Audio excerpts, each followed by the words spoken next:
చెయ్యి వేయాలంటేనే పడాలా సార్. ఆయనకు పైసకున్న ఇల్వ ప్రాణాలకు లేదా?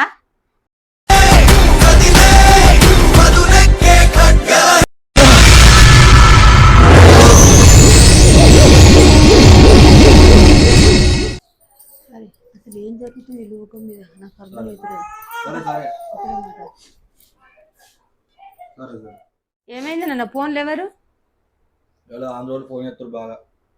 ఆంధ్ర వల్ల ఏమంటారు? బాగా మీ తెలంగాణలో బాగా మర్డర్లు అయితే సంపుతురు, మొత్తం ఇష్టం కూడా చంపుకుంటారు కదా, ఎందుకు అట్లా అని బాగా మంది ఫోన్ చేస్తారు. మా ఆంధ్రాలో ఏం జరుగుతలేదు మరి, ఎందుకు తెలంగాణ బాగా అవుతున్నాయి. మన చెల్లె కాంచాలు ఇప్పటిదాకా మత్తు అవుతున్నాయి కథలు. కరెక్టే కదా మరి అలా అన్నమాట. చూడు ఆంధ్ర వాళ్ళు గంత మన రాష్ట్రం గురించి తెలంగాణ గురించి గంత పట్టించుకుంటారు. మరి అల్లన్నమాట కూడా చాలా అంటే చాలా కరెక్టే. మన వయసు అనిపిన కాంచెల్లి చూసిండ్రు కదా, వయసు అనిపిన కాంచెల్లి ఎంతమంది ఆడబిడ్డలు చనిపోతురు, ఎంతమంది ఆడబిడ్డలకు అన్యాయం జరుగుతుందో మనం చూస్తూనే ఉన్నాం. మా వయసు చనిపోయినాక వెంటనే అలా నలుగురికి శిక్ష పడుడో, ఎన్కౌంటర్ జరుగుడో, మర్డర్ చేసుడో అది జరిగితే ఇప్పుడు ఆడబిడ్డలకు రక్షణ ఉంది కదా, ఈ ఆడబిడ్డలకు ఇలాంటి అన్యాయం జరగపోతుండే కదా. ఎందుకు సాంచిచ్చిరో ఈ ప్రభుత్వము, ఈ చట్టం అన్నది రూల్స్ పాటించుకుంటా అసలు ఆడపిల్లలకు రక్షణ లేకుండా పోయింది మొత్తానికి. ప్రతి ఒక్క వాళ్ళు ఫోన్ చేసుకుంటా ఏది న్యాయం, వయసుకు న్యాయం ఏది, ఏమన్నా జరిగిందంటే చెప్పేటందుకు మాకే సిగ్గు అనిపిస్తుంది. ఒక్కొక్కటి చూస్తూనే ఉన్నారు. ఇంకా ఇంకా ఇంకా ఎన్ని జరుగుతాయో తెలియదు. మొన్న ఒక ఆయన ఏమంటుండు తెలుసా, ఒక పెద్ద ఆయన కళ్ళద్దలు పెట్టుకొని మాట్లాడుతుండు. ఆయన కళ్ళద్దలు మరి కళ్ళు కనబడక పెట్టుకున్నాడో కళ్ళు కనబడి పెట్టుకున్నాడో మాకైతే ఇప్పటికి అర్థమైతే లేదు. ఒకసారి కళ్ళద్దలు తీసి మాట్లాడితే మంచిగా ఉంటుంది. ఆ లోకం గురించి తెలుసుకొని మాట్లాడాలి, మా వైషమ్మ గురించి తెలుసుకొని మాట్లాడాలి.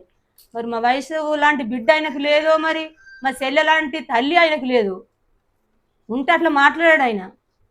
ఏమంటుండు తెలుసా, మేమంట మా చెల్లెనంట ఆ పిల్లని ఆడు చచ్చిపోతాను యాక్టింగ్ చేసుకోలేడంట.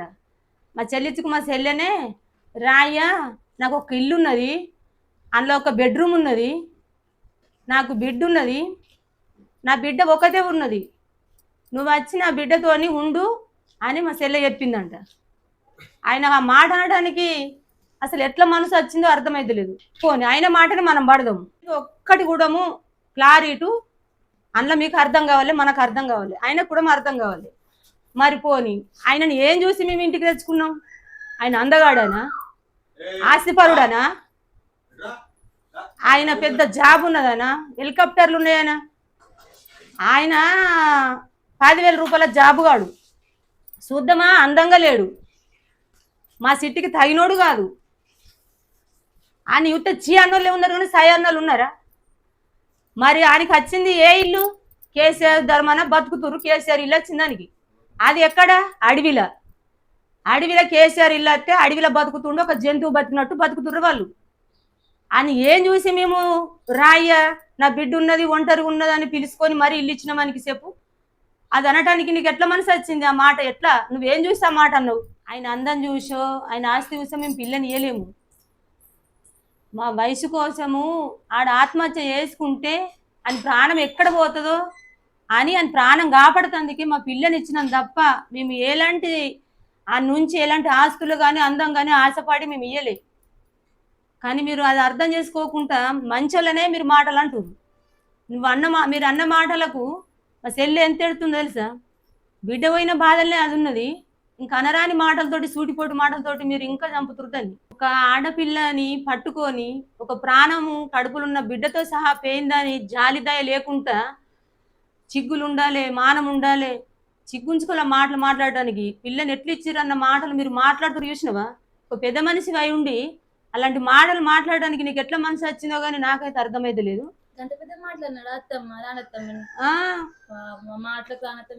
అయ్యో చిన్న ఎవరి దాకా అనే ఉండొచ్చిన ఏడకే బాధపడకంటే నేను నా బిడ్డ పోయి బాధలు నేను ఉంటే నన్ను ఇంతమంది ఎందుకు తిడుతురు?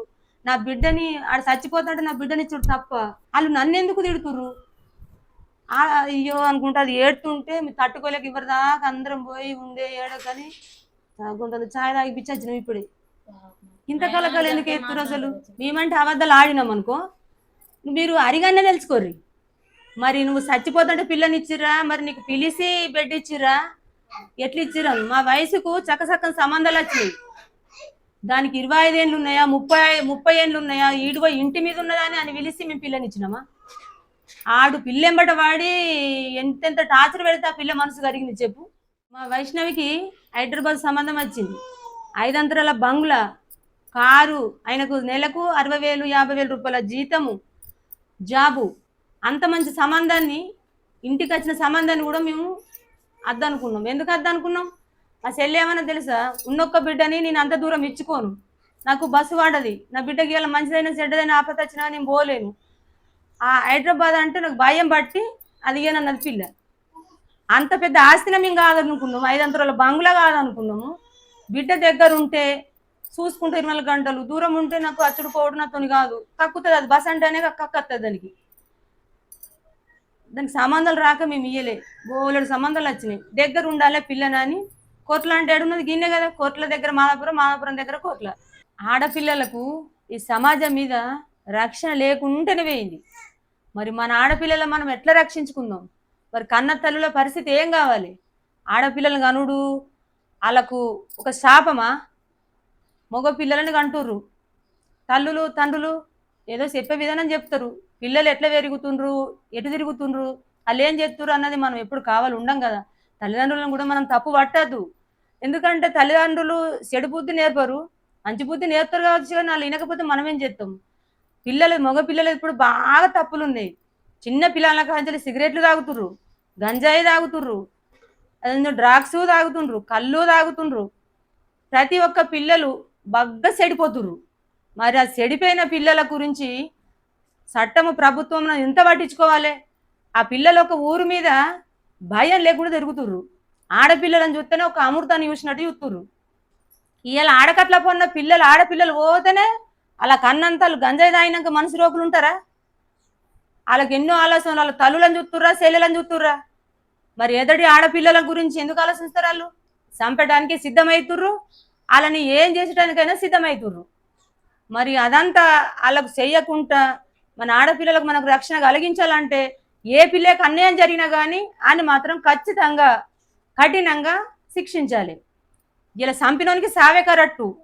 అలాంటి ప్రభుత్వం మనకు రావాలని కోరుకోవాలి. ఎన్ని రోజులు సారు, ఎన్ని రోజులు? వయసు చనిపోయిన కాంచెలు ఎన్ని మర్డర్లు జరుగుతున్నాయి. మొన్న ఒక ఆయన పోలీస్ స్టేషన్ ముంగటన మరీ పొడిచి చంపిండు, అతని ప్రాణం తీసిర్రా? ఇట్లా చూసుకుంటూనే ఉంటారా మీరు? వయసు చనిపోయిన కాంచెలు ఎన్ని ఘోరాలు చూస్తున్నాము, ఎన్ని మర్డర్లు చూస్తున్నాము. మొన్న ఒక ఆయన సొంత భార్యనే 100 మంది ఆగబట్టినా కానీ ఆగకుండా మరి ఎంబడబడి పొడిచి చంపిండు. అదా మన తెలంగాణ మీద ఉన్న రూల్స్? అదా ఏం చట్టం ఇది? ఏం చట్టం? ఇట్లా ప్రాణాలు పోతూనే ఉంటే మనం చూసుకుంటుందామా? ఎందుకు ఈ చట్టాలు? ఆడపిల్లలకు రక్షణనే లేకపోతే ఈ చట్టాలు ఎందుకు? ఈ ప్రభుత్వం ఎందుకు? ఈ తెలంగాణ గడ్డ ఎందుకు? ఒకసారి ఆలోచించి. ఆంధ్రలో వైజాగ్ల ఏం జరుగుతుంది, సౌదీలో ఏం జరుగుతుంది? ఆడపిల్లని కన్నెత్తి చూస్తేనే కథం చేసేస్తుర్రు. ఆంధ్రలో ఏదన్నా పిల్లల ఆడపిల్లలకు ఏదన్నా అగత్యం జరిగిందంటే నన్ను దొరకబట్టి మరి ఏం చేయను, అది ఇంటి మీదకి పోయి గుంజుకొచ్చి కొడుతుర్రు. ఇక్కడ ఎందుకు ఇట్లా జరుగుతలేదు? ఈ సమాజం మీద మొగోళ్ళకు భయం లేకుండానే వేయింది. మరి కేసీఆర్ ఉన్నప్పుడు ఇంత దారుణాలు జరగలేవు. ఆయన ఎంటదంటే చర్య తీసుకున్నాడు. మరి రేవంత్ సార్ ఎందుకు, రేవంత్ రెడ్డి ఇట్లా చేస్తలేడు? ఆయన నాకేం పట్టి అన్నట్టు పట్టించుకోకుండా ఉండుడేంది? ఎలాంటి అగాజాలు జరిగినా కానీ, ఆడపిల్లలకు ఎలాంటి అన్యాయం జరిగినా కానీ ఎంటదంటే చర్య తీసుకుంటే ఆడపిల్లలకు అన్యాయం జరుగునా? ఇట్లా పానాలు పోవునా? పానాలు పోని, అది ఎవరి పానము? మన ప్రాణాలు కాదు, మన కుటుంబాలు కాదు అన్నట్టు ఉంటురు కదా మీరు. ఆడపిల్లలని చూసేటందుకే మొగోళ్ళకు వణుకు పుట్టాలి, భయం పుట్టాలి, ఉచ్చబడాలి మగ పిల్లలకు. అట్లా తీసుకురావాలి ఈ ప్రభుత్వం. అత్తమ్మ, ఇప్పుడు మొగోళ్ళు ఎట్లా ఎత్తే వాళ్ళు భయపడాలి? అదే ఉన్నదే, అదే వచ్చింది ఇప్పుడు ప్రాబ్లం అంతా. ఒక్క బండి మీద 3 పోతే ఈ ప్రభుత్వం వెంటనే పైన ఎత్తుంది. రాంగు రూట్ల బండి పోయినా వెంటనే పైన ఎత్తుంది. డ్రింకు తాగి బండి నడిపినా వెంటనే పైన ఎత్తుంది. ఈ పైనేసేటందుకు ముందున్న ప్రభుత్వం ఒక ప్రాణాలు పోతే ఎందుకు ముందుంటలేదో నాకైతే అర్థమైతలేదు. పైనలకేమో ముందుంటుండ్రు, ప్రాణాలు పోతే మాత్రం ముందుంటలేరు. అదా మన ప్రభుత్వంకు ఉన్న న్యాయం. వాళ్ళు ఉన్నోళ్ళే కానీ లేనోళ్ళే కానీ చూసుకోకుండా ప్రతి ఒక్కదానికి పైన ఎత్తురు. పైనకు పైసకున్న విలువ ప్రాణంకు మాత్రం ఇత్తలేరు మీరు. ఇదేనా మనం తెలంగాణ గడ్డ మీద ఉన్న రూల్స్? ఇదేనా మనం తెలంగాణ గడ్డ మీద ఉన్న రూల్స్? ఇప్పటికైనా మించిపోయింది లేదు సారు. ప్రాణం తీసిన ప్రాణాన్ని మాత్రం టార్చర్ పెట్టి ఒక్క ప్రాణం తీస్తే ఒక బాధ గింతుంటుందా అని ఒక్క ప్రాణం తీసిన ప్రాణాన్ని ఎంత అంటే అంత హింసించి మాత్రం అన్ని చంపితే మరి ఇంకోళ్ళకు ఇలాంటివి జరగకుంటుంటుంది. మా వయసును చంపిన అంతకులకు తప్పకుండా ఏదో ఒక శిక్ష వీలైనంత తొందర మీరు తీసుకున్నారనుకో మళ్ళీ ఒక్కరికి ఇలాంటి అన్యాయం జరగకుంటుంటుంది. ఈ ప్రభుత్వం అంతా బాగుపడే పరిస్థితులకు వస్తుంది. ఇట్లాంటి ప్రభుత్వాన్ని మీరు విడిచిపెట్టుకుంటూ పోతే ఈ రాష్ట్రం అంతా అల్లకల్లోలం అయిపోతుంది. ఈ ప్రాణాలు అంటే లెక్క లేకుండా పోతుంది. ఆడపిల్లకైనా మగ పిల్లలకైనా ఎవరికైనా కానీ ఒక ప్రాణం విలువ తెలియనప్పుడు, ఒక ప్రాణం తీసినప్పుడు ఆడోళ్ళకైనా మగోళ్ళకైనా అదే శిక్ష వేయాలి. ఆడోళ్ళకు ఉండాలి భయం, మగోళ్ళకు ఉండాలి. ఇలా మనం ఆడోళ్ళు మంచోళ్ళని మనం అనుకోవద్దు. ఆడోళ్ళు తప్పు చేసినా మగోళ్ళు తప్పు చేసినా తప్పే. వయసు విషయంలో మీరు ఏం పట్టించుకుంటలేరా, ఏం న్యాయం జరుగుతలేదు, ఏం చెప్తలేరా అని అందరు ప్రజలు అనుకుంటారు కదా. పట్టించుకుంటున్నాం. సీఎం లెవెల్లో కూడా పోయినాం. హైదరాబాదు న్యాయ భవనానికి కూడా పోయినాము. అక్కడ రాసిచ్చినవన్నీ మాకు రావాల్సినవన్నీ వచ్చినాయి. అది తీసుకొచ్చి ఎస్పీ లెవెల్లో కూడా పోయినాం. ఎస్పీ ఇవ్వాల్సినవి ఇచ్చినాం. 15 రోజులల్లో మీకు న్యాయం జరుగుతుంది. జరగకపోతే ఒకవేళ మళ్ళీ రాని చెప్పిర్రు వాళ్ళు. 15 రోజులు చూసినాక ఏది జరగకపోతే మళ్ళీ అక్కడికి పోయే పరిస్థితి వస్తుంది. పోవాలనుకుంటున్నాం, పోతాం కూడా. న్యాయం జరిగేదాకా మరి పోరాడతాం, వదిలిపెట్టేదే లేదు. ఎందుకంటే మా వయసు గురించి కాదు మేము పోరాడేది, ఈ ప్రజల పిల్లలందరి గురించి పోరాడుతున్నాం. ఇట్లాంటి అగాజాలు జరుగుతుంటే మేమే తట్టుకోలేకపోతున్నాం సారు. మీరు ఎంత తట్టుకుంటారో మాకైతే అర్థమైతలేదు. ప్రతి ఒక్క పిల్లకి ఇలాంటి అన్యాయం జరగద్దు. మా వయసుకు జరిగిన అగాజాలు జరగద్దు, మా వయసుకు జరిగిన మోసాలు జరగద్దు. మళ్ళీ ఆడపిల్ల మోసపోవద్దంటే ఖచ్చితంగా పోరాడి అరిగాని కుటుంబానికి శిక్ష పడదాకా వదిలిపెట్టేదే లేదు. దయచేసి మీరు కూడా అందరం సపోర్ట్ చేయుర్రి. విన్నారు కదా మా అమ్మ చెప్పిన మాటలు. ఇదే విషయంలో నేను కొన్ని మాటలు చెప్పాలనుకుంటున్నా. అవేం మాటలు అంటే, ఈ పాటికి ఒక మాట, మా చెల్లి అనిపోయి 2 నెలలు దాటింది. ఈ పాటికి ఏం న్యాయం జరగలేదు. గవర్నమెంట్ ఏ విషయం కూడా మాకు చెప్తలేదు. ఒకవేళ మా చెల్లె అనిపోయినాక వారంలో నెలల్లో మాకు న్యాయం జరిగి ఆయనకి ఏదో ఒక శిక్ష పడితే ఈ పాటికి మన తెలంగాణ గడ్డ మీద ఇన్ని మర్డర్లు జరగకపోతుండే. దీని అంతటి కారణం ఏంటిది? మా చెల్లెకు న్యాయం జరగనే కదా. మగ వ్యక్తి అనే మనిషి, మన మగవారనే పుట్టుక భయపడతలేదు. ఎందుకంటే వయసు విషయంలో గంత జరిగింది, పొడిచి చంపిండు, ఈజీగా బయటకు వత్తురు అనే ఒక మాట వాళ్ళకు మైండ్లో పడిపోయింది.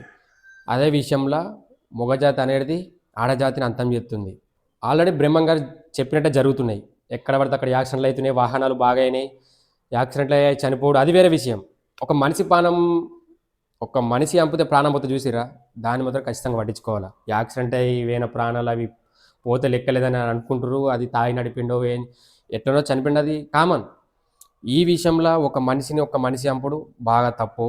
ఇది మన తెలంగాణలో జరగకుండా చూడాలని మన కేసీఆర్ ఉన్నప్పుడు ఈ విషయంలో ఒకరిని ఒకరు చంపుకున్నాడు అసలు లేకుండే. ఇప్పుడు మన రేవంత్ రెడ్డి గారు గెలిచిన కాంచెలి చాలా మంది ఆడబిడ్డలు చనిపోతున్నారు. అది కూడా మగవారి చేతుల్నే. అలా జరగద్దంటే ఇప్పటికైనా రేవంత్ రెడ్డి సార్ని కోరుకుంటున్న ఒకటే, ప్రభుత్వం అనేది సార్ మగోళ్ళు అంటే ఆడోళ్ళకి భయం ఉండాలి, ఆడోళ్ళు అంటే మగోళ్ళకి ఇంకా చాలా భయం ఉండాలి. ఎందుకంటే ఒక అమ్మాయిని చంపేటప్పుడు వాళ్ళకేం గుర్తు రావాలి? అబ్బా రేవంత్ రెడ్డి సారు ఉన్నారు, అమ్మో ఆడపిల్ల మీద చేతితే ఆడపిల్లకి ఏమన్నా జరిగితే ఈజీగా మనకు ఎన్కౌంటర్ ఉరిశిక్ష ఉంది అనే మాట మీద ఆడపిల్లకు రక్షణ జరగాలి. ఇవే నేను కోరుకుంటున్నా. ఇప్పటికైనా ముంచింది లేదు. మా చెల్లకు ఇప్పటికైనా న్యాయం జరిగితే ఆయనకు శిక్ష పడాలి, ఎన్కౌంటర్ ఉరిశిక్ష పడితే ఇప్పటికి కూడా మన తెలంగాణ మర్డర్లు ఆగిపోతాయి, ఖచ్చితంగా జరిగాయి. ఎందుకు జరుగుతున్నాయి అంటే మా చెల్లె విషయంలో ఏం న్యాయం జరగలేదు కాబట్టి మొగోళ్ళు భయపడతలేదు సార్. మొగలను భయపడే రోజులు మీరు తేవాలి మేము కోరుకుంటున్నాం. ఒకవేళ మన రేవంత్ రెడ్డి సార్ గారు ఇంకా మన ప్రభుత్వాన్ని మార్చారంటే నెక్స్ట్ వచ్చేది మన కేసీఆర్ గారే. ఆ సార్ అన్న ఫస్ట్ మన ప్రభుత్వం ఎట్లుందో మన కేసీఆర్ సార్ కూడా ఇప్పుడు అదే ప్రభుత్వం చేస్తారని మేము కోరుకుంటున్నాం. ఇప్పుడు మా చెల్లెకి న్యాయం జరగకపోతే ఇంకా 10 సంవత్సరాలు కానీ మన రేవంత్ రెడ్డి సార్ ఉన్నప్పుడు మాకు న్యాయం జరగలేదనుకో, సపోజ్ మాట చెప్తున్నా, మేము మళ్ళీ నెక్స్ట్ మన కేసీఆర్ సార్ వస్తారు కదా, ఆ సార్ దగ్గర కూడా మేము ఇదే కొట్లాడతాం. ఎక్కడికి వెళ్ళి మాకు చెల్లెకు న్యాయం జరగాక మేము ఇచ్చిపెట్టాం. అది న్యాయం జరగాల, మేమందరం పండుగలు చేసుకోవాలా, మన రాష్ట్రమే పండుగలు చేసుకోవాలా. ఎందుకంటే మా చెల్లె విషయం మేమే బాధపడతలేం, 2 రాష్ట్రాలు బాధపడుతున్నాయి. అయితే మార్నింగ్ పొద్దుగాల మా అన్నకు ఒక ఆయన ఫోన్ చేసిండు. ప్రతిరోజు మన ఆంధ్ర నుంచి ప్రతిరోజు ఒక్కళ్ళు నెంబర్ తెలుసుకుని మరి ఫోన్ చేస్తారు. ఏమంటారు తెలుసా, మీ తెలంగాణ ఆడబిడ్డలు కరువు అవుతారు రాంగ ఎందుకని అడిగినాం. మీ తెలంగాణలో ఆడబిడ్డలకు రక్షణ లేదు. ఎక్కడ పడితే అక్కడ చనిపోతారు, చెట్టలల్లో గుట్టలలో పుట్టలలో చనిపోతారు, మీకు రక్షణ లేదు.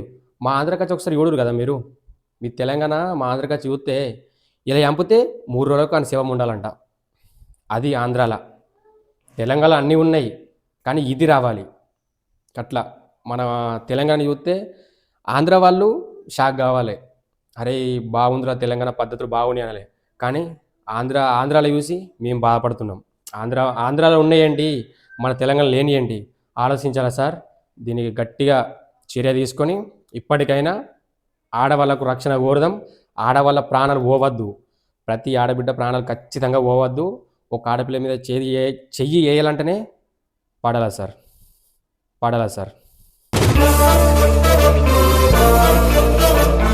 ఇదే నా కోరిక సార్, మన రాష్ట్రం అంతా కోరిక.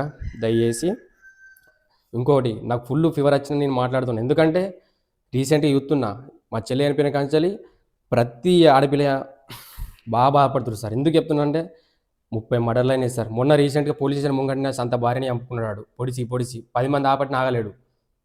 ఆలోచించుడు సార్, ఆడపిల్ల అంటే మనకు అమ్మలాగా, మన చెల్లిలాగా, మన ఆడబిడ్డలాగా.